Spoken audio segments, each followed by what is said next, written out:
macarrão? É, papai, aqui, ó. Camisa massa. Vai lá. É todo mundo. Aí! Cara, o que você tá fazendo aí, filho? É bom. Daqui a pouco vai ficar uma bosta. Não vai ter contrato. Então, beleza. Então vamos começar a gravação. É você que vai ficar reclamando. Tô me antecipando. Vamos lá. Fala, lendas! Sejam muito bem-vindos aí a mais um LendasCast. Hoje, um cenário diferente. A gente grava lá em cima, mas a gente tá vendo que o tempo não tá muito legal aí. Então a gente Risco tá... de raios hoje. risco de raio. E a gente deu uma improvisada aqui. Acho que ficou bacana o cenário, né? E hoje, muito da hora, a gente vai começar com um tema muito show, que é eficiência energética, placas fotovoltaicas, com um especialista, um engenheiro eletricista, meu amigo do longa data, que jogava bola junto. Murilão, se apresenta pra galera. Isso aí. Uma honra ter você aqui. Uma honra estar aqui com vocês aqui para falar um pouquinho sobre energia solar, né? A gente está trabalhando nesse setor e tem bastante dúvida ainda hoje, né? O pessoal confunde até com aquecimento solar, então estamos aqui para... Vou falar pra você que você vai me ajudar muito, ajudar os meus parceiros, porque a gente não sabe nada. Dani, irmão, E aí, mais pessoal, uma vez aqui com a gente. mais um bate-papo legal aqui. O papo vai ser eletrizante hoje, né? Hoje vai dar choque. Se não der um raio aqui atrás, não falo nada. Gília, se apresenta aí. Novamente, pessoal, um prazer. E novamente mais um assunto interessante para a gente se aprofundar. Que com certeza a gente vai descobrir muita coisa aqui. Vocês não sabem, mas muito do que a gente vai conversar aqui a gente vai descobrindo ao longo da conversa. Então está aqui o nosso convidado aqui para compartilhar esse conhecimento. Espero que ele agregue bastante valor para você que está aí do outro lado. E vamos começar, né? É isso aí, moçada. Quem quiser dar uma olhadinha nos episódios anteriores, é só acessar o LendasCast aí. A gente está com um conteúdo muito incrível. E hoje, mais um assunto muito relacionado com a arquitetura, né? Lenda, conta pra gente como que você começou a sua vida profissional, até você entrar no mercado da energia fotovoltaica, da energia solar. Já vou fazer uma observação que ele falou engenheiro eletricista, né? Então, engenheiro elétrico não é muito bem-vindo no setor. É muito legal. já esclarece pra gente então isso tudo. Isso é legal porque o engenheiro eletricista é engenheiro eletricista, né? Ele não é diferente. O pessoal fala elétrico para ser mais fácil, né? Uhum. Mas a sua engenharia foi engenharia elétrica mesmo. O nome chama engenheiro. O curso é engenharia elétrica e quem é engenheiro eletricista parece ser elétrico, não, mas é engenheiro eletricista. Olha que legal, essa é uma coisa que eu não sabia. Eu, inclusive, comecei fazendo engenharia elétrica, larguei, nós começamos junto, né? Você foi pro bar junto, né? A gente preferiu não seguir a mesma rota, né? Mas e aí, conta então como é que foi sua trajetória. Então, eu comecei em 2000, a faculdade em si, né, em 2008. Eu não sabia exatamente nada sobre eletricidade, né? Pouquíssima coisa. Um dos desafios, das motivações foi justamente o meu pai, que é mecânico de automóveis, né? Ele chegava na parte elétrica e ele não conhecia quase nada assim, da parte elétrica. Então, uma das coisas que me motivou, além de gostar muito de matemática... Trabalhou feito com seu pai, né? Eu cheguei a trabalhar mais com meu tio, né? Meu tio, inclusive, ele tem um canal também de mecânica, ele chama Fernando Toledo, né? Fernando Toledo. Faz a publicidade. O nome acho que é Guard Motors. Você vai deixar aqui no card aqui para vocês verem. Isso. Então a motivação foi justamente essa, né? Um pouco de desafio em querer saber o que meu pai não sabia, né? E gostar bastante de matemática, né? Nas aulas que eu tinha, os professores aqui da cidade, a matemática e a física, a gente nem via o tempo passar, né? Chegava português, chegava outras matérias aí que normalmente a gente não gosta, mas são importantes, a gente... E aí assim, aí começou assim, eu me interessei e tal. Dificuldade para formar no terceiro colegial, não queria mais estudar, parei. Aquele momento aborrecência, nervosão, mamãe super nervosa com tudo filho, né? E aí eu abandonei até um ano, fazer um ano do terceiro colegial, aí me formei no EJA, né? Que é aqueles onde o pessoal mais de idade e tal, que não teve oportunidade de se formar. E depois o meu tio, o João, ele me forçava a estudar alguma coisa. Então eu acabei fazendo o Enem nesse ano que eu terminei o EJA. Fui bem, porque o EJA eu aprendi bastante coisa sobre redação, então eu fui super bem em redação, que é uma matéria que eu não gostava. Você sustentou a nota, vale bastante. Exatamente. Matemática foi boa, mas não foi tão boa, português foi terrível, mas assim, deu pra uma nota boa, assim, pra passar... Daí eu... Atibaia? Itatiba, na Universidade de São Francisco. Daí eu me inscrevi, acho que eu coloquei curso de engenheiro mecânico, E como segunda opção, eletricista como primeira opção, e coloquei algumas coisas lá e passei 100% de bolsa para um. Olha que beleza. Aí depois eu tinha um amigo na faculdade chamado Raul, gente boa, abraço inclusive para ele. E ele falou, cara, por que você não faz um curso técnico no Senai, né? Porque eu chegava em casa e meu pai perguntava, você já aprendeu a trocar um chuveiro? Pra tirar essa van, pai. Você trocar o chuveiro, só não sei fazer a ligação elétrica dele, né? Trocar eu sei. E acabou que eu comecei a fazer um curso técnico no Senai, né? Junto com a faculdade, então eu estudava de manhã, e o técnico, e à noite a faculdade. Aí terminei o técnico, entrei numa empresa multinacional, que chama Bosch. A Bosch como estagiário. É uma das empresas mais fortes da Campinas. Bastante inovadora. Você passou por todo aquele processo seletivo? Cara, o meu processo, na verdade, foi para preencher uma vaga meio emergencial lá dentro. Tive sorte, na verdade, porque o processo cara... Eu fiz um processo seletivo na China, passei por umas fases lá, mas no final eu era muito novo, tinha 19 anos, para estágio, acabei passando. Se não me engano, era, né? Não tenho certeza hoje, 8 meses para você do começo ao final. Era difícil. Eu entrei em 2 meses, tive algumas entrevistas, entrei no setor de máquinas especiais. A Bosch Campinas ela tem um setor que cuida, né? Que na verdade a Bosch ela pode comprar desse setor máquinas para desenvolver a produção dela. Né? Então, alternador, bico injetor, setor de gasoline systems, né? Setor de diesel, enfim. Você aprendeu todos os tipos de equipamento, você faz geladeira, tudo. Daí eu entrei lá, né? Já tinha uma base técnica, assim, eu sabia montar um circuito elétrico, um protoboard, uma coisa assim. E tinha feito meu TCC do Senai também, que era um robôzinho lá, 3D que eu tinha feito lá, uma coisinha simples, né? Aprendizado mesmo. E aí eu entrei nesse setor lá e aprendi bastante lá. Lá aprendi bastante a projetar painel elétrico, né? Não aprendi nada sobre programação, né? Hoje eu conheço um pouco mais por causa da experiência que eu tive depois, mas não aprendi programação. Basicamente, projeto elétrico mesmo de máquina, né? Então, foi um grande aprendizado. A Bosch dá a oportunidade também de você crescer lá dentro. Sim. Eu, inclusive, trabalhei, depois que eu saí da Bosch Campinas, que eu fui um ano como estágio, eu tive uma breve passagem na Bosch Packaging, em Barueri, que não tinha vaga para ser efetivado em Campinas, no setor que eu estava. Aí o meu chefe da época falou, vai para Packaging. Eles têm um processo grupo, de né? crescer as pessoas. Né? Tem. Assim, né? Eles dão muita oportunidade, bastante treinamento, tudo, né? Para os estagiários principalmente, bastante treinamento. Para o pessoal que faz Senai, fica lá dentro, é muito legal. E qual que foi a importância do curso técnico aí? Vamos aproveitar e entender um pouco a questão do curso técnico, porque eu falei isso porque eu comecei com curso técnico também, então acho que tem uma base aí que... Cara, o curso técnico, cara, eu acho que ele é uma prova daquilo que você está estudando antecipada, sabe? Eu acho fundamental. É assim, o curso, quem começa pelo técnico, uma pessoa técnica mais prática, normalmente, na minha opinião, ela tende a ser mais prática mesmo. Ela tende para o lado mais prático, né? No meu caso foi esse, eu era mais prático. Agora, uma pessoa que tem muita teoria, gosta muito da teoria, ela tende a um lado mais acadêmico, né? Ou da aula. Ou, por exemplo, sei lá, estudar uma nova composição de alguma coisa que já existe para melhorar, pesquisar. Pesquisa do ciência. E assim, eu, curso técnico, eu tive a realização, assim, eu estava estudando alguma coisa, eu estudava circuitos elétricos, estudava forma de potência, tal. E eu achava muito legal, mas na prática a gente não comprovava, né? Foi um conhecimento assim mais amplo. E aí você estava na Bosch e tal, e continuou muito tempo. Quanto tempo na Bosch? Né? Então, na Bosch Campinas eu fiquei 1 ano e 2 meses, acho que 2010, 2011. Depois eu fui para a Bosch Packaging, fiquei 1 mês só na Bosch Packaging, porque surgiu uma vaga para ser efetivo. Uma oportunidade para efetivar como técnico. Aí a importância do técnico também, depois eu falo sobre isso. Em Atibaia, que era a Bosch Rexroth, né? Então sempre na Bosch? Sempre no grupo Bosch, né? Bosch Campinas, que era basicamente produção, depois eu fui para o setor de automação da Bosch, na parte elétrica. E aí lá eu aprendi a mexer bastante com servomotor, servoacionamento, CLP depois, né? E bastante mão na massa, consertava esses equipamentos, né? Então eu era o engenheiro peão, né? Que eles costumavam dizer, né? Tanto é que na minha entrevista lá, eles falavam, cara, aqui a gente põe a mão na massa, né?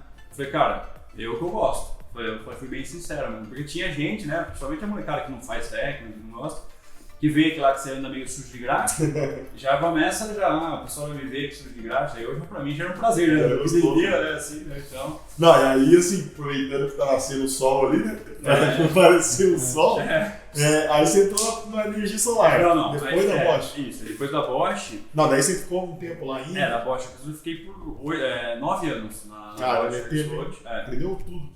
Não, tudo é muita coisa pra aprender. A gente nunca vai aprender tudo, mas assim, aprendi bastante coisa sobre o servoacionamento, servomotor, enfim, fiquei lá. Quando ele fala esses nomes, eu nem sei o que é. Depois eu dou uma breve explicação, e aí só retomando o que eu falei que era importante frisar, foi exatamente isso. A oportunidade surgiu como técnico. Se eu tivesse só a faculdade, estivesse cursando a faculdade, eu não poderia ser efetivado lá, porque eu não tinha um curso profissionalizante, então eu não teria como me colocar como técnico. Né? E beleza. Por isso que é a importância também do técnico. Você tem 2 anos que você estuda e você capacitando. Às vezes te abre uma porta. Abre uma porta, né? Às vezes a empresa gosta de você, mas não pode te contratar porque você não tem um técnico, né? Então, muda. Isso é muito importante. E aí ali em 2018, 2017 mais ou menos, a gente teve algumas crises, né? E aí a gente sempre recebia assim umas mensagens assim, né? Não mensagem assim, você vai ser mandado embora, mas assim, pessoal, vamos ficar esperto, porque a gente tá numa crise, a gente não vai fazer dívida, né? Então eu comecei a receber essas mensagens. E aí eu falei, cara, será que não tem uma forma de eu ter uma outra renda? Aí eu comecei a pensar. Fazer uma coisa pra mim. Pensei, falei, meu irmão, né? Meu irmão também é engenheiro eletrônico, né? Que é meu sócio, inclusive. Ele trabalhava com meu pai como mecânico ainda, mesmo depois de formado. Seu irmão mais velho que você? Meu irmão mais novo. Meu irmão mais novo. Ele tem acho que 20. Ele faz aniversário hoje, inclusive. Parabéns. Vai ter bolo daqui a pouco. Sorvete. E aí, cara, eu comecei a conversar com ele, na verdade eu comecei a investir em bolsa de valores um pouco também, que eu comecei a gostar do mercado financeiro, né? E quando você começa a gostar do mercado, você começa a automaticamente gostar de empresa, né? Muda o pensamento, né? Muda a sua lógica, muda tudo. Então você começa a querer analisar balanço, começa a ver oportunidade, margem e tal. E aí eu também morava fora, né? Eu namorava na época, e uma das condições para casar era voltar para cá, né? Então eu como o marido, né? O futuro marido já viu um lugar e arrumar um jeito de voltar, né? E aí foi isso. Aí eu falei com meu irmão, ele topou na hora, né? Ele é super gente boa, tranquilo também. E aí a gente começou, cara, a gente começou a trabalhar, prospectar alguns clientes e tal. E dificuldade, né? 5 meses, o cara via mais ele que ficava, né? Na parte da manhã tentando vender. Isso em 2019 já, daí eu saí da Bosch, não saí da Bosch. Eu continuei na Bosch e ele ficava trabalhando, e eu não tinha relação nenhuma, só apoiava, dúvida técnica, pesquisava, passava por ele à noite e tal, né? E é isso aí, daí a gente, aqui agora em 2021 eu saí, né, da empresa. 2021, agosto de 2021 eu pedi para sair, justamente para tocar o nosso negócio aqui em Águas. E hoje a gente, né, tem acho que mais de 200 projetos instalados. Inclusive, estava fazendo um projeto de arquitetura esses dias no hotel e encontrei a lenda sagrada lá. Exatamente. Águas é pequena e a arquitetura está muito relacionada com energia sustentável, com placas fotovoltaicas.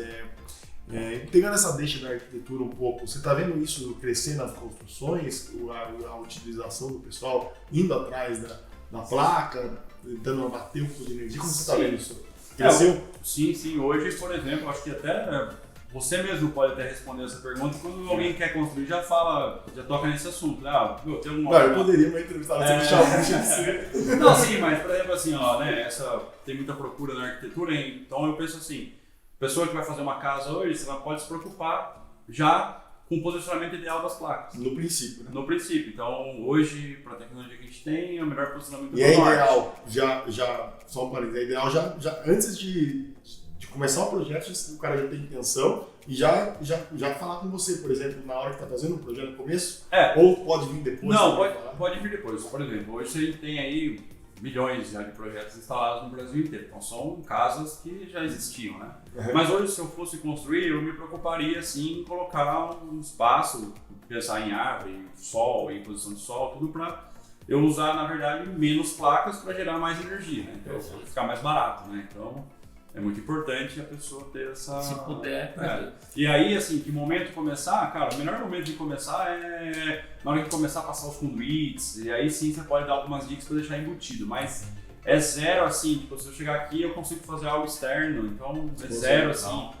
Então hoje, desses mais de 200 projetos que você já instalou aí, é mais residência ou comércio e serviço também está tá começando a crescer também? Não, tem tudo, né? A gente tem hoje empresas, né? Tem bastante empresa.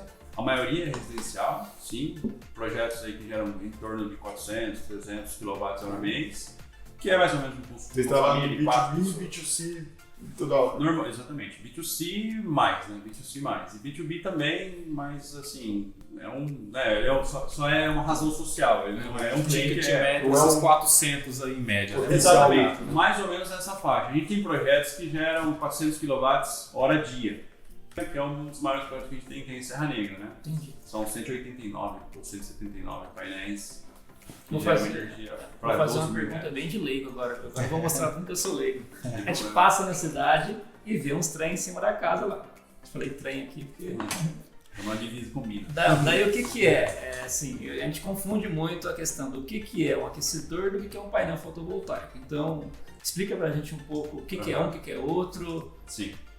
O aquecimento solar, ele é para aquecer água, né? Então, por exemplo, isso sim tem que ser pensado no começo da obra, né? Que é uma coisa mais assim, que envolve encanamento.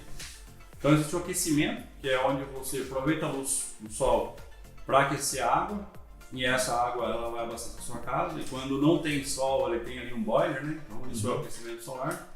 Que ele armazena água quente. Que ele uma garrafa térmica. Ele não tem relação nenhuma com energia elétrica. A única coisa é que a consequência de você ter isso, você acaba economizando energia elétrica. Perfeito. Porque você não vai usar tanto chuveiro, né? O chuveiro é uma resistência elétrica, consome energia, você não vai usar sua água quente proveniente da luz solar. Certo.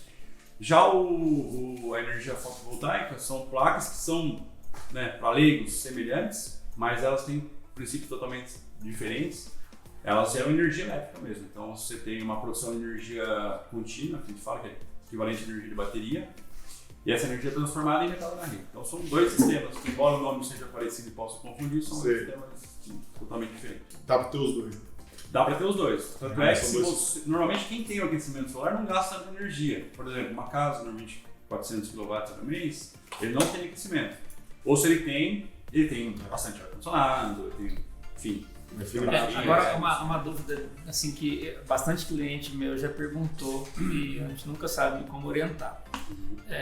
Hoje, vale mais a pena eu investir num aquecimento ou eu invisto só em gerar energia que já supre o meu consumo e eu equivalo? O que mais vale a pena? Eu acho assim, hoje qual é o custo do aquecimento solar? O aquecimento solar não é tão barato. Eu lembro que quando eu estava construindo, eu comprei um sistema, inclusive da Bosch, uma empresa que a Bosch adquiriu lá, eu paguei, se não me engano, com 25% de desconto, R$8.000, se não me engano, 4 placas e um boiler de 700 litros. Era muito até para casa. Assim. Mais o encanamento, tudo. Fora o encanamento, porque eu comprei só o kit, né? Que são as placas, o boiler e mais algum acessório. Aí você monta o encanamento. Depois você compra o encanamento, que é mais caro. Igual o ar-condicionado você quente, específico para quente, né? Você instala a caixinha, né? É isso. E a torneira também, no caso do aquecedor, é mais caro, tem que ter um ano comum Exatamente. também. Isso aí eu vendi a casa por isso, por causa das torneiras. Eu falei, cara, que absurdo, só porque ela gira quente e frio. Cara, gasta. Gasta.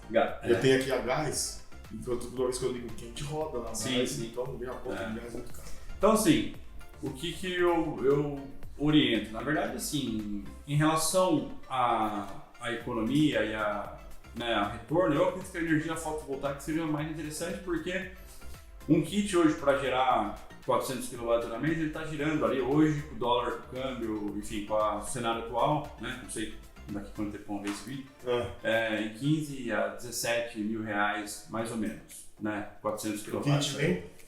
Esse kit ele vem o inversor, vem os cabos e vem aí, dependendo da potência da placa, mais ou menos umas 7, 8 placas. Nossa, eu xinguei ele aqui que ele falou que ia trazer um inversor e ele esqueceu, hein? Esqueceu. Instalado. É mão de obra mais material, né? Já vi algumas propagandas que é o seguinte, o cara prometia com custo aproximadamente até 18 mil reais, ele fazer a instalação do sistema e ainda fazer alguma coisa com a concessionária. Sim, que é a homologação. Uma homologação, uma documentação, né?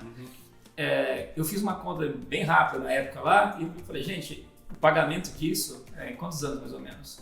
Hoje, 10 anos? O pagamento vai depender da sua linha de financiamento. A gente tem alguns parceiros que a gente trabalha, tanto o Santander, né, que é a Imoré Financiamentos, enfim, outros parceiros que você tem a opção, depende muito do seu score, né? E o payback? Não, assim, o payback. O payback, não como você vai pagar, não. entendi. O retorno depende muito do custo do quilowatt-hora. Por exemplo, hoje aqui em Águas de Lindóia, a gente paga mais ou menos 70, 80 centavos por quilowatt.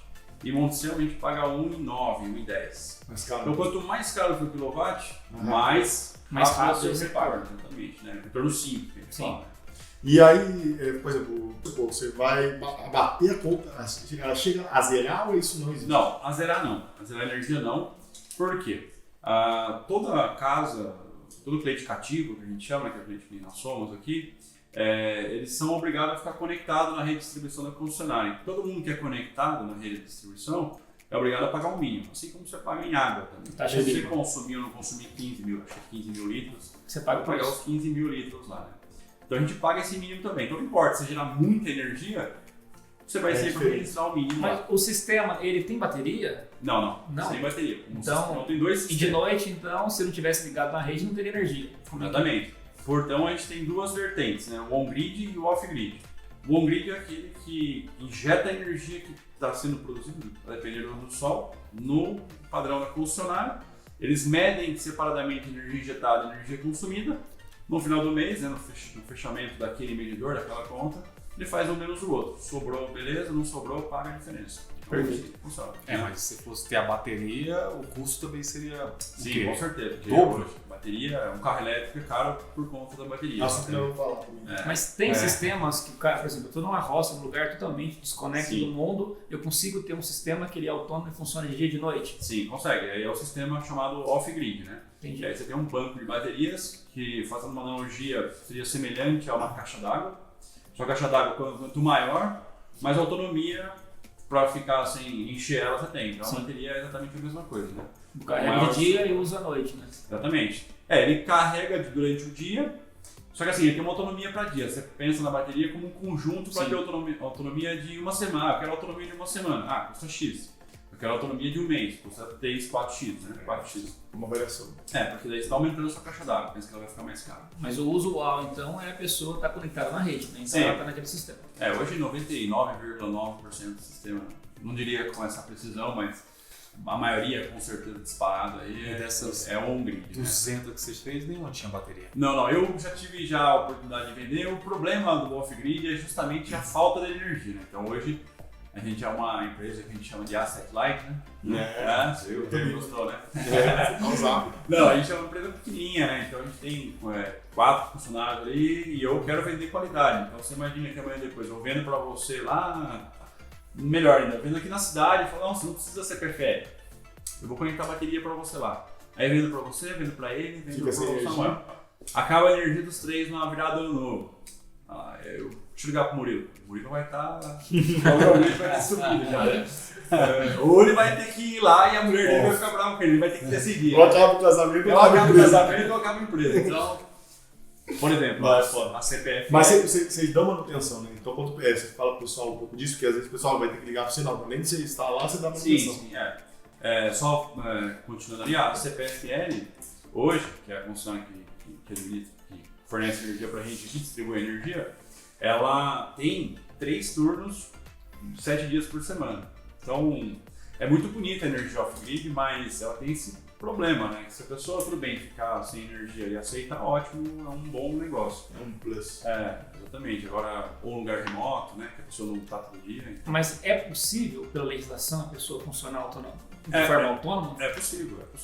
Tem vários kits que são eu posso pegar minha casa, por exemplo, e falar assim, não quero concessionária nenhuma, eu mesmo produzir minha energia. Não tem impedimento nenhum. Não, tem impedimento nenhum. Agora eu vou fazer uma pergunta que eu já sei que dá, mas pra você responder. Tá. Por exemplo, tem minha casa aqui, tem meu escritório lá embaixo e tenho, sei lá, outra casa no meu nome lá. Uhum. Eu posso colocar aqui e usar nas 3 pontos? Sim, você vai colocar aqui pensando já nas 3 contas. Então você vai somar os 3 consumos médios anuais, né? No último ano. Entendi. Você vai ser honesto. Eu não entendo, eu sei que dá pra usar, né? Você vai ser honesto comigo e vai falar assim, eu não vou aumentar o consumo, senão depois você vai xingar eu. E eu vou falar pra você, eu vou xingar você de volta, porque eu perguntei. Entendeu? E aí a gente gera essa energia e distribui ela em porcentagem. Então todo o excedente, imagina aqui, vamos fazer só para contextualizar, é possível.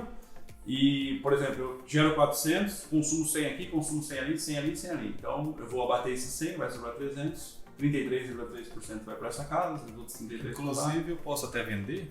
Vender não. Vender no Brasil hoje, Vai ter quem vende... vamos supor, sou inquilino dele lá, a casa é dele, ele pode abater? Cara, isso aí é o seguinte, não, então. Tem que estar no mesmo Em CPF. teoria, tem que estar no mesmo CPF. Entendi. Se você. Ele Dá você é conta de inquilino eles, dele. né? Isso. Você é inquilino dele. Ele falou assim, ó, ele confia muito em você. Ele fala, pode ficar Você mora paga na na casa, no meu CPF.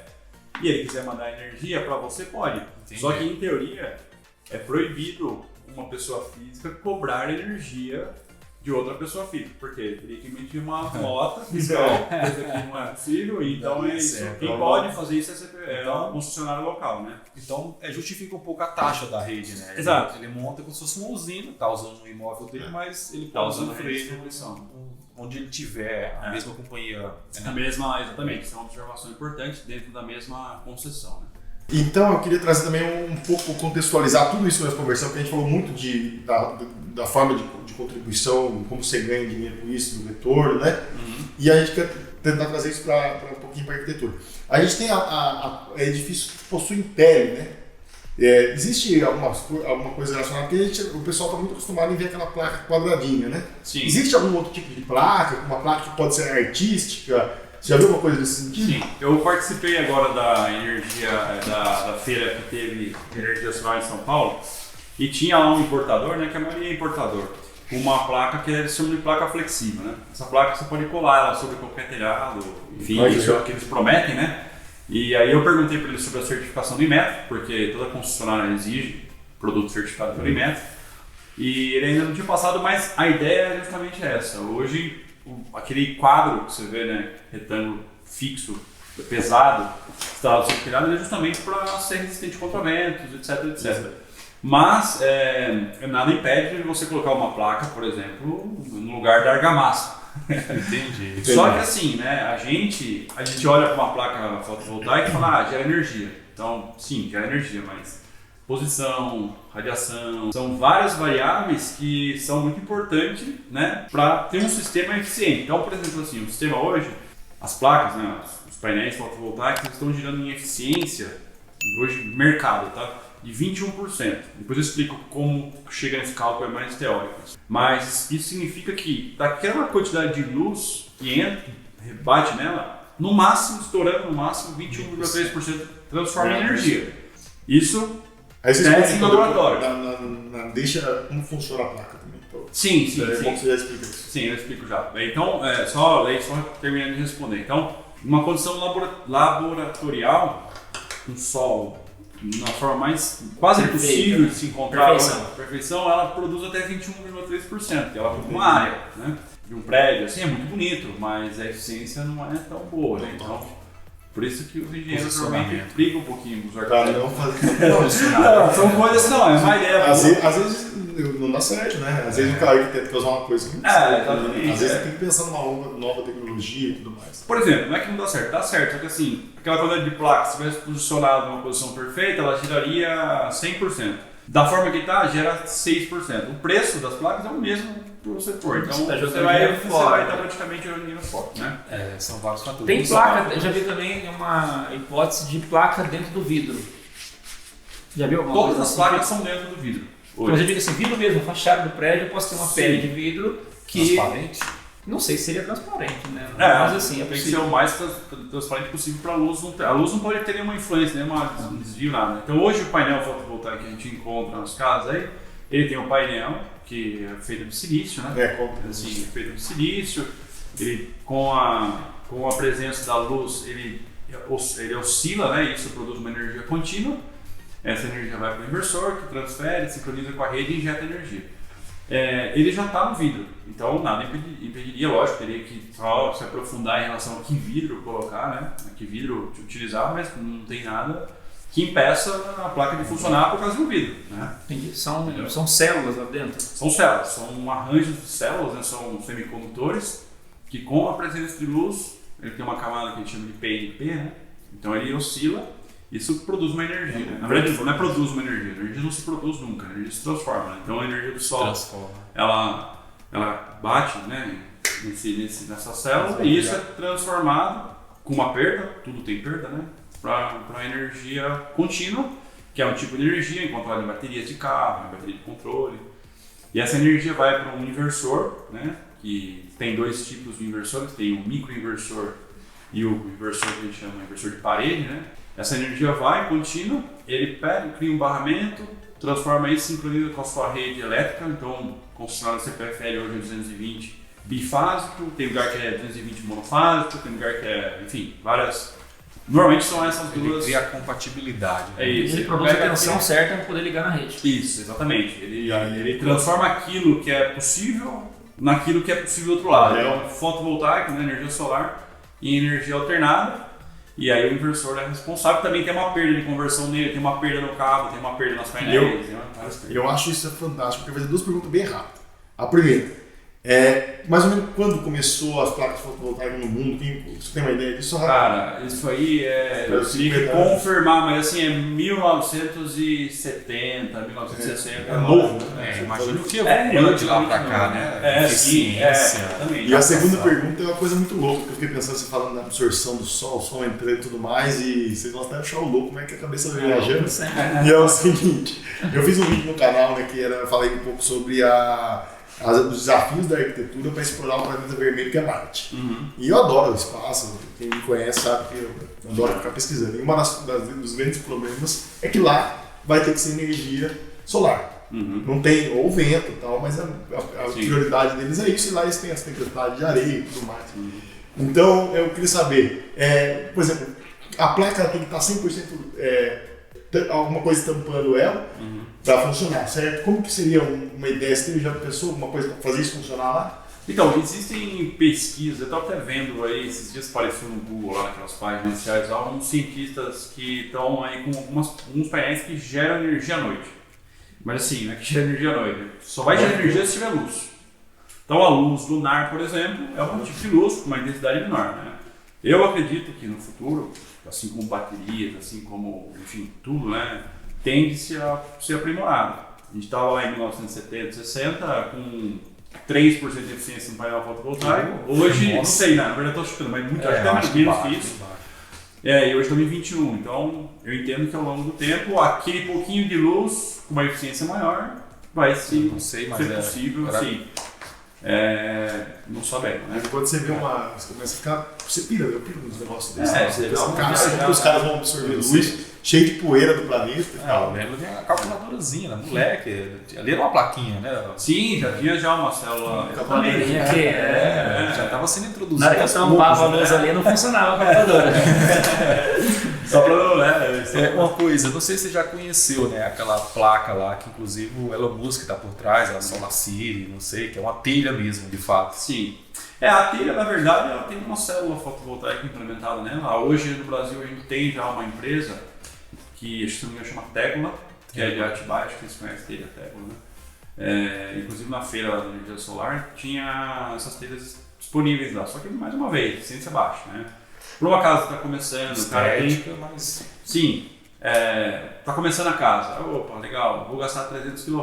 Pô, se o seu telhado, por um telhado grande, e você conseguir com aquelas placas suprir sua necessidade, é legal, você vai ter painéis fotovoltaicos. Agora, não sei, eu perguntei sobre o custo para ele lá, não me recordo muito bem, mas era assim, era algo interessante.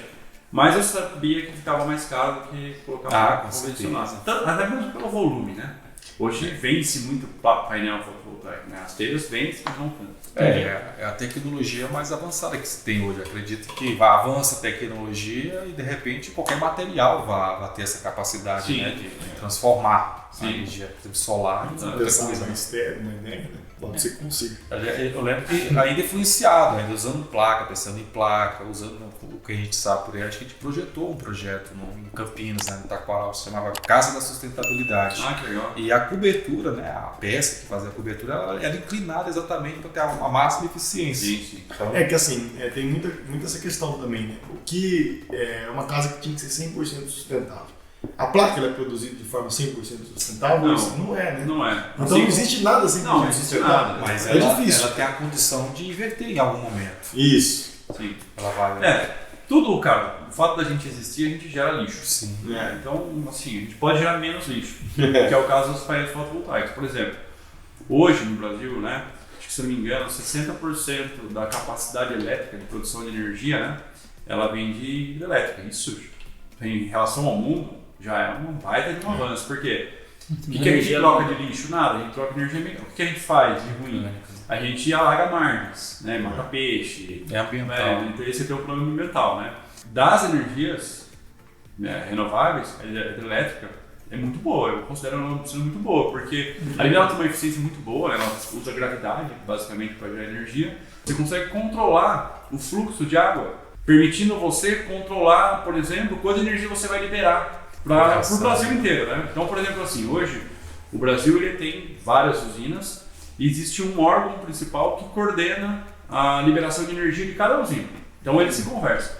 Só que eles liberam baseado no consumo. Então, por exemplo, 6 horas da tarde, o pessoal fala muito de horário de ponta, fora ponta, vocês já ouviram falar. 6 horas da tarde, todo mundo chega em casa e toma banho, certo? A usina hidrelétrica, se eu liberar a comporta, liberar fluxo d'água, eu consigo abastecer esse chuveiro. E o sol? É tudo em tempo real, né? Tudo em tempo real. Tudo em tempo real. Aumentou o consumo, você tem que soltar mais água porque não está no mesmo nível. Esse controle ele é bem complexo, né? Mas ele é feito por um órgão que consegue. Deu pau na usina.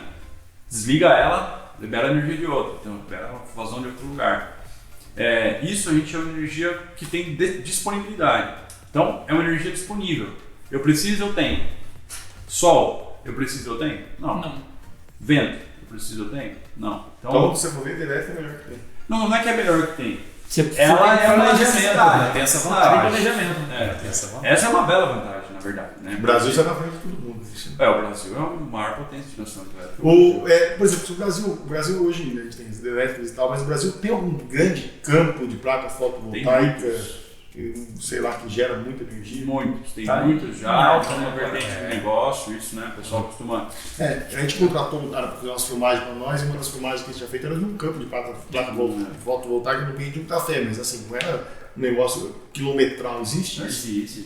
Tem bastante. Minas Gerais tem um investimento gigantesco nesse quesito agora. Eu até a empresa chegou a vir atrás querendo mapear regiões que tivesse, claro, a eficiência que eles estavam buscando de energia e está próximo à rede de alta tensão. Exatamente. Eles queriam arrendar a terra, né? Exatamente. Tem empresas fazendo isso, né? A pessoa entra lá, tem um questionário, se o terreno é com relevo? Tem isso, tem relevo? Tem uma transmissão próxima? O melhor lugar pra gente é a linha do Equador. Exatamente. Nordeste, Norte. Exatamente. Lá é onde a gente tem maior tempo de sol disponível, né? Mas potência. E eles são um lugar bem privilegiado, porque lá os campos eólicos. Aqui o sol já está inclinado, né? Você está aqui em São Paulo, né? Em Arragos o sol está aqui. Você vai para o norte, Ceará, por exemplo, e o sol está aqui. Então, já... No Sudeste, qual que é o melhor lado para o meu telhado? Leste, Oeste, Norte, Sul, qual que é a melhor posição? Norte, porque tudo é norte, né? Tanto aquecimento solar quanto energia fotovoltaica é norte. Porque é o lado que mais recebe sol ao longo do dia. Ele pega o leste e o oeste inclinado, né? Exatamente. Sul, exatamente. Esquece. Não é que esquece, é mais ou menos a mesma ideia dos prédios com placa. É possível, põe mais painéis para gerar a mesma energia, gasta-se mais, né? Para gerar a mesma coisa. Então a gente sempre prefere o norte para fazer um projeto mais gastando menos, né? Então, sobre a posição, tem algum sistema que automatiza, sei lá, que fica procurando o sol assim para poder otimizar? Sim. Existe hoje alguns sistemas que a gente chama de single ou double tracker, né? Que basicamente ele faz a procura do sol, né? Então, sol ali. Por exemplo, não em telhado, isso não é comum em telhado, sim mais em usina de solo, né? Então você instala ele com um sistema com servomotor, né? Que é o que eu trabalhava lá, e ele tem ali uma estação meteorológica onde ele vai conseguindo medir qual é a melhor potência do sol e ele vai angulando essas placas. E aí ele pode ter duas possibilidades, ele pode angular ela em um eixo só, vamos imaginar só nesse eixo, ou isso seria um single axis, ou eu posso fazer em 2 eixos, aí seria um double axis. Lógico, quanto mais eixo, mais caro fica, né? Porém, qual que é a vantagem disso? Você tem uma maior eficiência do meu sistema. Por que a gente põe o norte? Porque elas ficam estáticas e aí eu preciso de uma certa quantidade de placas para gerar essa energia. Se eu tivesse um telhado, você que gosta aí de viajar, um telhado que movimentasse, poderia ser o caso, girassol, girassol, coisa do tipo, com certeza usaria menos placa. Então, ao invés de gastar 15, 17 mil, eu gastaria, por exemplo, 7. É possível chegar nisso? É possível, desde que você desenvolva um sistema que hoje não tem, para telhado residencial não tem, pelo menos eu conheço assim, não tem um sistema que faça busca por mais eficiência, custo-benefício, carro elétrico busca por mais eficiência, tudo, né? Tudo. Mudança. Pergunta prática então agora. Eu fui lá na sua empresa, você me convenceu de que eu tenho que instalar. Posso colocar em qualquer lugar? Eu já ouvi um boato de que o bendito conversor faz barulho. Faz barulho, tem algum problema, tem risco, dá choque, explode? O sistema ele tem um ruído, mas é muito baixo. Depois a gente pode até compartilhar. Não, ruído contínuo, a depender da potência que ele está engajando, mas é muito baixo. Eu fui na casa do amigo uma vez que ele comprou um puta de um frigobar lindo. E o frigobar ficava aqui na sala. O quarto dele era longe, eu escutava no quarto quando o frigobar. Não, incomoda. Não, mas desse jeito não é tranquilo. Não é uma geladeira nova, né? Pessoal, uma dica aí pra vocês que são arquitetos, né? Você não vai chegar na empresa do Murilo e falar assim, Murilo, instala as placas e está tudo errado a posição do projeto que você fez. Então tem que pensar nessa questão do telhado, pensar na arquitetura que você vai fazer para você conseguir também agregar valor na placa, ela ser mais eficiente e você ter um produto melhor. Né? Eu estava vendo esses dias, agora mudando de pato para ganso, que essa questão das placas, né?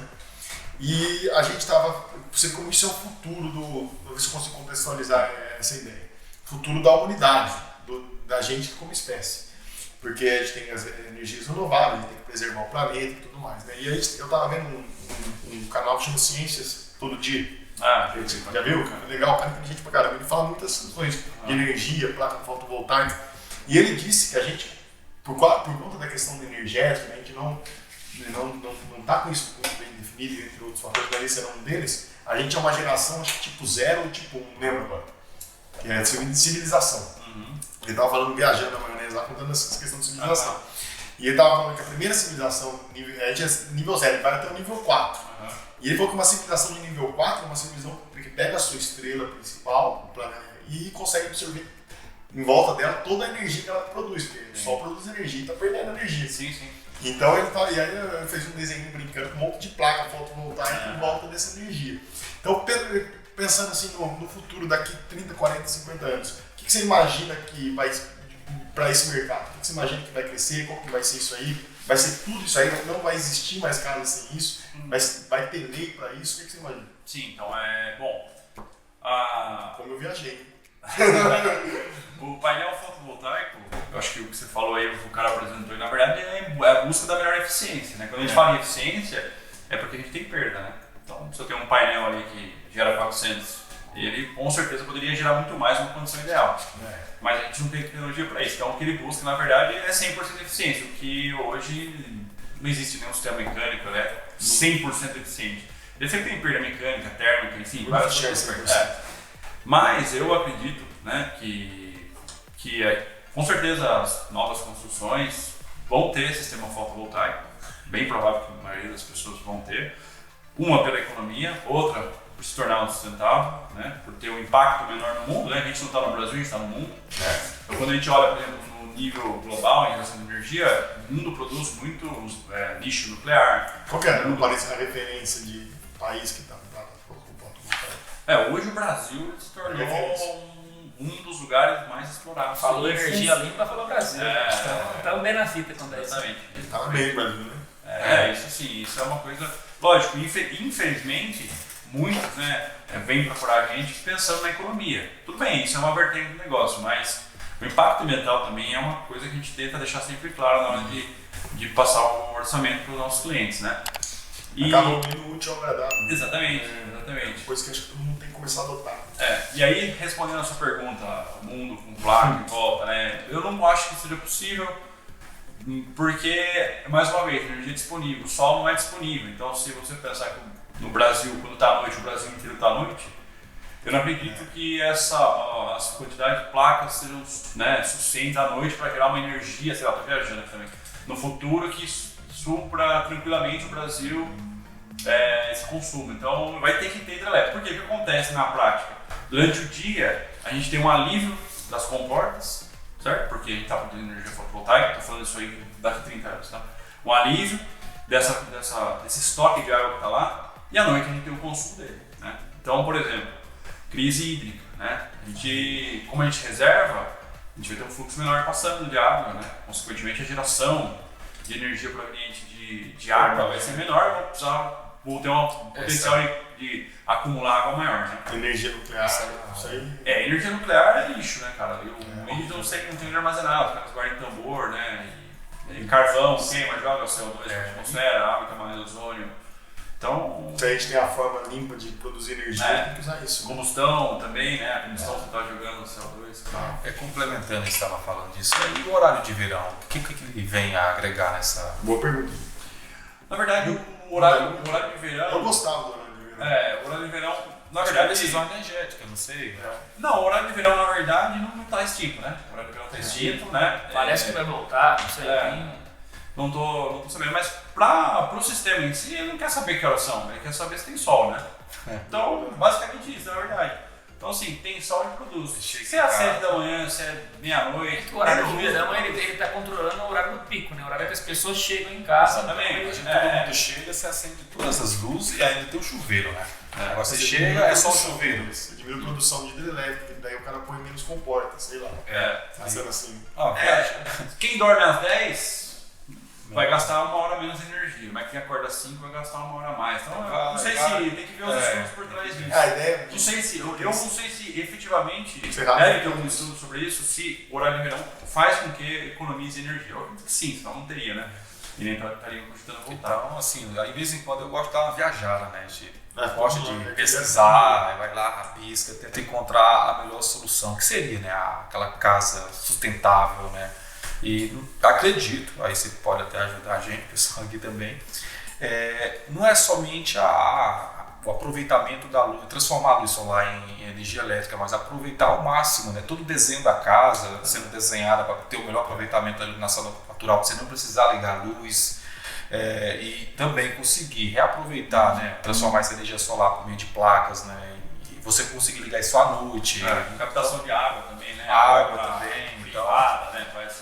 Não sei quantas casas, quantos projetos, se for ver, são 1.000 projetos hoje. Quantos estão contemplando um sistema assim, né? Incluindo, claro, a eficiência energética, transformando a energia do sol em energia elétrica. É uma coisa que a gente... A água cai no seu lote, vai embora. Às vezes tem que fazer uma lei para isso. Então, na verdade, eu acho, na minha opinião, né, hoje a gente tem bastante arquiteto preocupado com isso, mas porém, quando você chega para o proprietário, que ele não tem aquela consciência, ele deveria ter nascido lá na educação, né? Ele não tem aquela preocupação, a única coisa que ele vai falar para você é caro.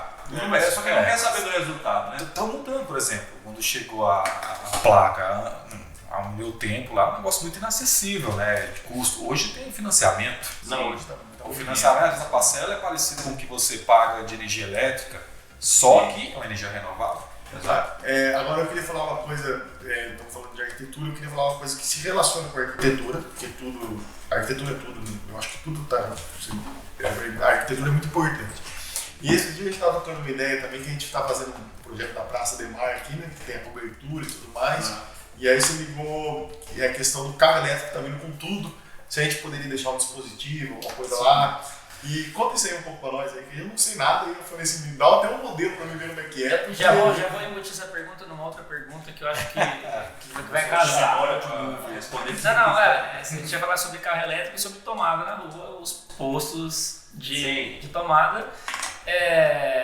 E já quero que você responda também a questão seguinte, vi falar que o governo quer colocar imposto sobre essa energia. Sim. Então, comenta um pouco sobre como é que funciona esses postos, como é que eu pago, como é que isso gera, tem tributo, esse universo. Bom, vou começar por essa pergunta e depois a gente fala da Praça de Mar, que a gente pensou aí de ajuda. Quem sabe dá certo? Eu acho que pode ser que dê certo, sim. Vamos legal. Mas sobre a taxação da energia solar, né, que o pessoal fala, tá taxando o sol, tal. Na verdade, sim. Hoje a conta de energia nossa, né, em qualquer lugar do Brasil, ela é composta por 2 cobranças. A tarifa elétrica, né, que é a tarifa exatamente que a gente paga da geração, seja hidrelétrica. Quando a gente tem bandeiras, normalmente é energia termoelétrica, que é mais cara para se produzir energia, falta água, você tem que acionar uma termoelétrica. Né? Então ela é composta pela TE, que é a tarifa elétrica, e a TUSD, que é a tarifa única do sistema de distribuição. As concessionárias, elas vinham aí, por intermédio de pessoas influentes, reclamando que aquele cliente estava usando o sistema de distribuição dela sem pagar. Né? E isso de fato é verdade, porque quando eu estou no sistema on-grid, eu acabo consumindo energia, então eu pago para isso, porém eu injeto energia, só que eu elimino aquele custo e eu abato do valor, né? Então eles estavam querendo justamente cobrar essa passagem de energia elétrica. Então, o uso do sistema de transmissão. O uso do sistema de distribuição. A tarifa elétrica ela não vai ser cobrada. Então a gente tem uma componente da TUSD que chama fio B que vai passar a ser taxada. O especialista. Nos olhos, não, isso assim, né? A partir do tem os lados, o lado bom disso e tem um lado ruim disso, né? Lógico. O lado bom é que se tornou uma lei, né? Então quem tem uma energia fotovoltaica hoje em casa está respaldado por lei. Antigamente não era lei, era uma resolução, né? Então acho que é 482, se não me engano. E agora virou lei. Então, para quem instalou ou para quem vai instalar até o dia, se não me engano, 6/1 de janeiro de 2023, a forma que está hoje vai se permanecer, né, sem pagar esse tributo até 2045. Olha que legal, tem que fazer isso, tem que atrás de você. A gente está aí com bastante demanda em função justamente dessa procura. Mas aí, para não pagar então até 2045, tem que estar com um instalado homologado? Homologado, exatamente. Posso postar uma Está plaquinha com lá parecer de depois acesso. Está com parecer de acesso em mão. E se tiver uma plaquinha só, já funciona ou já tem que estar com o sistema inteiro? Não, então, uma placa só vai funcionar com um determinado inversor, que é o microinversor, mas toda a instalação que ela é expandida no futuro, ela tem que ser homologada. Ela se enquadra no nova lei. Exatamente. Os caras querendo arrumar um jeitinho, né? Aqui já Não. Desse compromisso. Tem, depois você fala comigo, tá brincando? Porque tem gente que vem procurando nessa ideia. Assim, vou colocar um aqui, depois Sim. Põe o resto. A vida é dinâmica. Isso vai deixar mais caro, então, a energia, então vai ter um custo. O payback vai demorar mais. Né? O payback vai demorar mais. Você vai continuar tendo economia. Você vai continuar tendo Você vai pagar uma fração da conta que você pagaria. Aí só complementando, então até 6/1 de 2023, o pessoal que fizer antes já vai estar com esse direito adquirido até 2045. Quem fizer depois, começa uma taxação progressiva até 2027, onde vai se tornar 100% taxado dessa componente da TUSD. Certo? Você sabe dizer quantos por cento seria essa na composição da conta? Cara, a gente imagina mais ou menos, por exemplo, um cara que gasta R$500, hoje ele vai pagar ali seus R$200, 250 talvez. Então seria mais ou menos 50% para cada taxa, assim, grosso. Nem a 50% na verdade, não seria, porque a TUSD até, as duas somadas dão 50%, hipoteticamente, 50% uma, 50% outra. É uma parcela dessa TUSD que vai ser taxada. Entendi, você vai gradual. Seria uma porcentagem em cima dessa parcela. Então eu teria que ver certinho lá, mas vai ser ainda vantajoso. Vai ser vantajoso. Porém, não vai ser tão vantajoso quanto vai agora, porque o payback, né, ele mais aumenta, rápido. né? Qual é o melhor negócio do mundo? Aquele que tem um payback curto. Seria legal se fosse instantâneo. Mas isso só aqueles caras que fazem comercial aqui, ganha dinheiro, tal. Aposta, tal. Mas é basicamente isso. Você acha que isso vai dar uma freada, por exemplo, nos carros elétricos? Não teria ruim. Isso não. O carro elétrico, na verdade, o que freia ele é a bateria, né? Sim, além do freio dele. Então uma máquina na verdade é a bateria, né? Autonomia. Na verdade, eu saí um carro da Chery agora que chama iCar. Eu liguei na concessionária e queria fazer um test drive nele porque eu achei interessante. Carro urbano, né? 280 km de autonomia. O preço não é popular, o preço é de 150 mil, eu acho. Mas é bastante.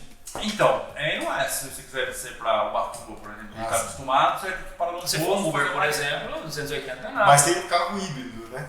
Sim, ele pode ser. Conta um pouquinho desse negócio de carro. Tá bom, aí vamos, né? Acho que é mais ou menos esse cenário. Tem só para quem quiser se especializar, ter mais informações, meu irmão, na verdade, que manja mais da lei 14.300, mas tem uma mulher, uma moça muito capacitada que fala sobre isso, chama Bárbara Rubin, se não me engano. Ela fala bastante sobre a legislação 14.300. Que é a legislação sobre pratos. Que é a lei, na verdade. Uma lei federal, lei da terceira. Isso aí, quem quiser saber também aprofundar lá.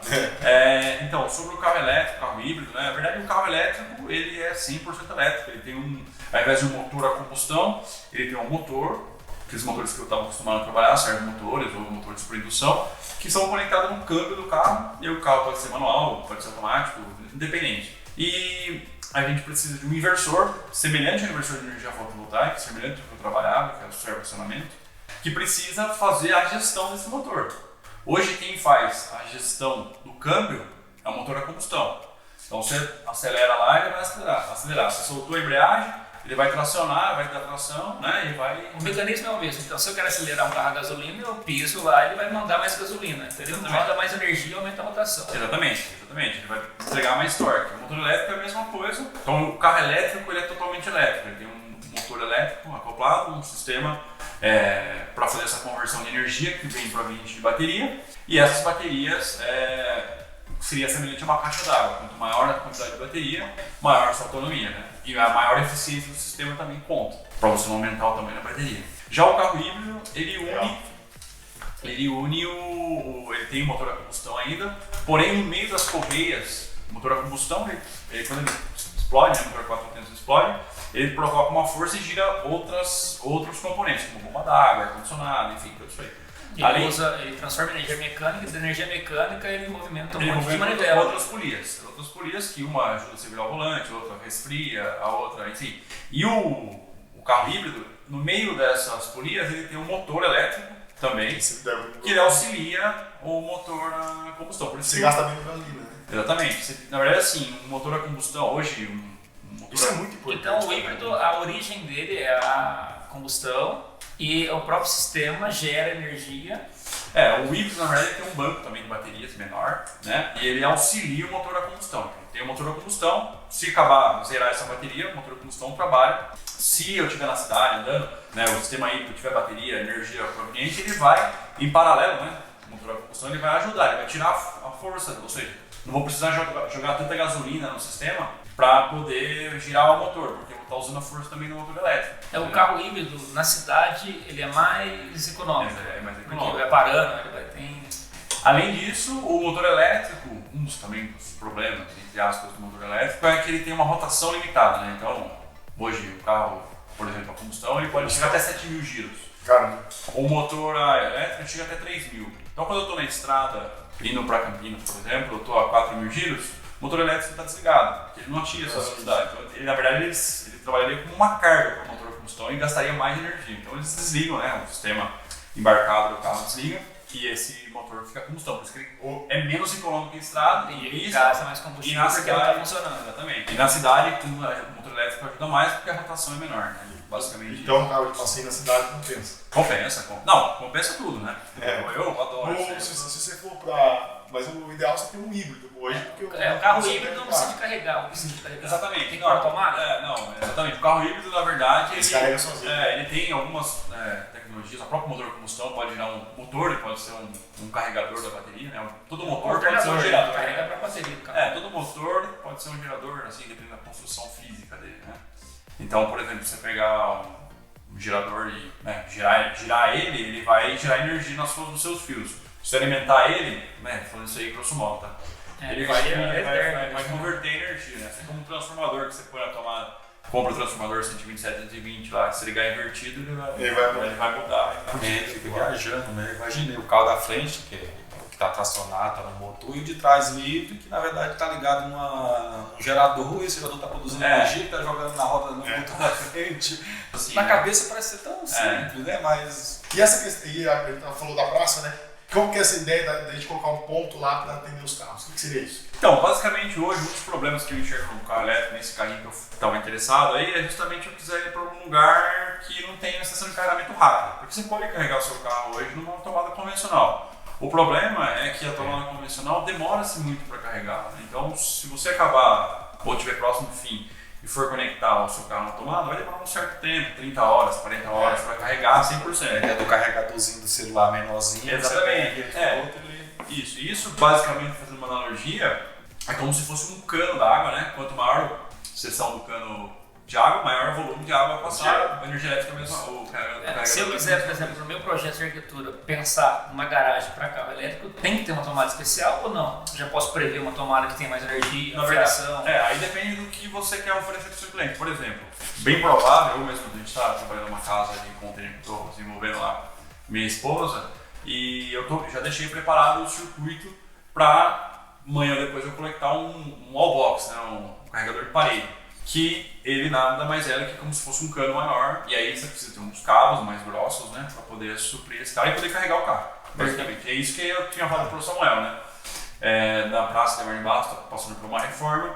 Eu sugeri para ele a gente colocar alguns painéis, fazer um sistema talvez off-grid, com baterias, ou até mesmo um sistema on-grid, e colocar um carregador lá para um turista amanhã depois que quiser vir para cá e quiser passear no centro, fazer compras, etc. Ele pode deixar o carro dele carregado. Inclusive, por exemplo, é uma praça de alimentação, né? A pessoa pode estar se alimentando. Vamos comer um negócio, tomar um sorvete, tá carregando. Exatamente, o carro está sendo carregado. E outra, numa velocidade rápida. Mas assim, aí você precisa ter uma linha de carregamento, porque, por exemplo, para ter vários carros parados, você funciona como se fosse uma extensão.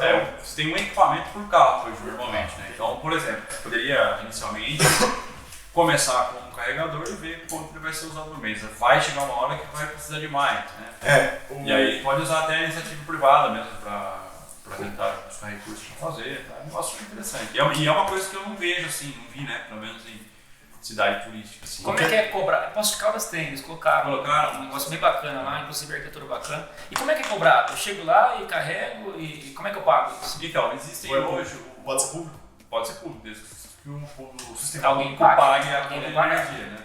De repente, se a cidade quiser oferecer um negócio desse para uma cidade turística, eu acho muito bacana. Sim, com certeza. Ou, por exemplo, colocar os painéis fotovoltaicos para gerar energia ali. Limpa no empreendimento.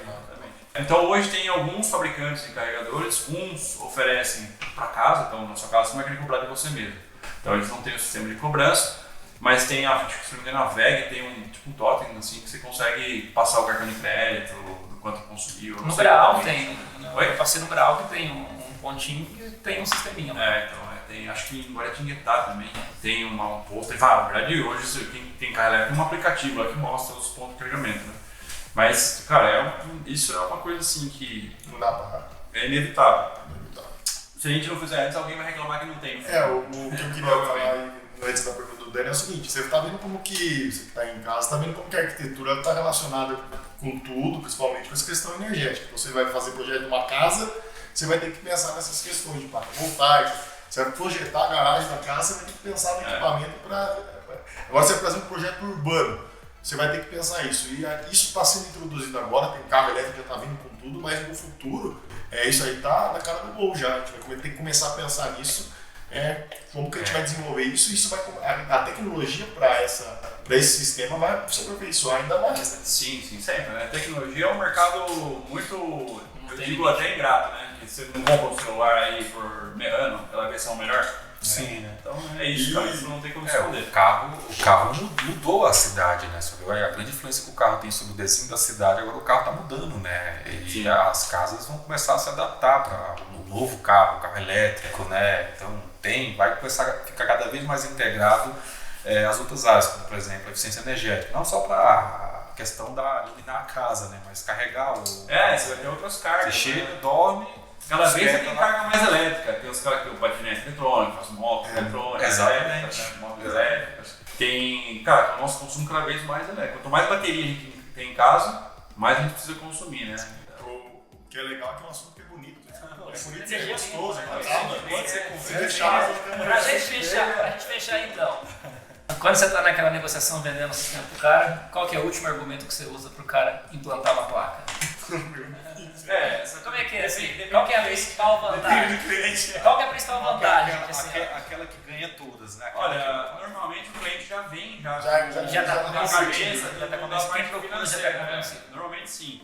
Mas a gente tem o vendedor nosso, Rafael, lá, que ele procura mesmo explicar todos os benefícios, inclusive, principalmente no meio ambiente. Eu acho, exatamente, eu acho que quando uma pessoa ela parte para decisões educativas, com certeza ela vai fazer bons negócios, né? Enfim, eu gosto de falar bastante da parte de meio ambiente, fazer relação com árvores, né? Porque a gente, como eu disse, a gente está no mundo, né? Então o mundo tem um impacto sobre o céu, né? Ele produz uma quantidade de CO2 por dia e as árvores vão lá e filtram e tiram. Então eu costumo falar que o sistema dele representa X árvores daqui a um X tempo. Né? E ajuda a pensar no conceito de estabilidade. É uma coisa, exatamente, é uma coisa assim que... Faz bem para o meio ambiente, faz bem para o bolso, né? Olha que negócio bom. Hoje, o rendimento de um sistema fotovoltaico, a depender onde está, ele gira em 2% ao mês. Né? Hoje a taxa Selic está 3, 14, alguma coisa. A poupança hoje paga quase 1%, acho que nem isso, na verdade é pouco menos que isso. Só que assim, né, tem uma diferença. Você não consegue chegar e vender a sua placa como sacar o dinheiro da poupança. Né? Então, alguma coisa que tem tanta liquidez. Mas, para quem tem quanto maior consumo, mais compensa. Né? Tudo que você conseguir economizar é sucesso. Né? Economizar e para fechar agora, a última pergunta aí.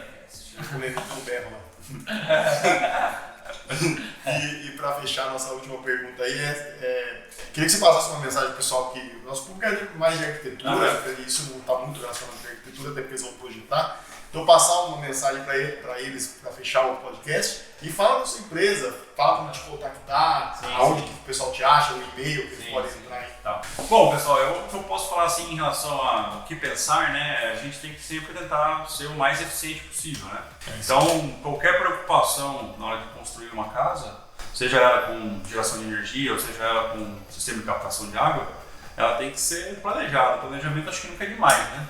Sempre algo planejado é mais barato do que você fazer 2 vezes, ou podia ter feito dessa forma e quebrar, né?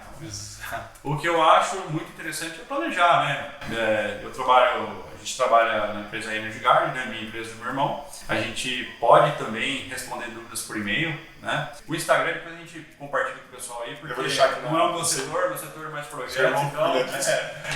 Aí eu deixo o e-mail aqui em cima também. Sim, deixa o e-mail.